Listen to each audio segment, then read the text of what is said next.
سلام بچه ها، بازم اومدیم با ساخت برجک نگهبان. این خیلی باله، نگاه کن. الان من دارم میرم که نگاه کن، نزدیکش میشم و من دمیج وارد میکنه. خیلی به نظرم جذابه. اگه دوست داشتین لایک و سابسکرایب کنین. اگه دوست داشتین داخل کامنت ها بگین که بازم چنین چیزی بسازم. خب اول این کارها رو میکنیم.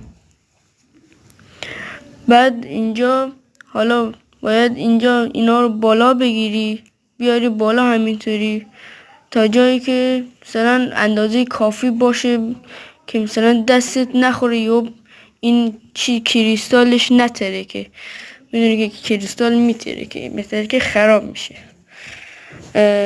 بعد سرشو ببندین، چند تا از این موجودا بندازین که نمیدونم چیه و اینقدر بندازین که یه زیاد باشه.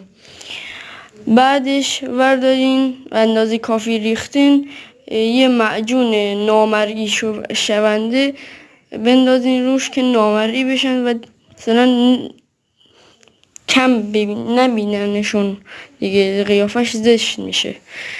بعدش میتونید تزیینشون کنید، مثلا یه جوری تزیینش کنی، مثلا کارهای دیگه کنی. من حالا ور میدارم بالاش یک کله اسکلتون میذارم، برای اینطور بهتره. نایس. بعدش کریتیو میکنی و آماده شد. فرما. خیلی هم عالی. بچه ها حتما لایک و سابسکرایب کنید. تو رو خدا.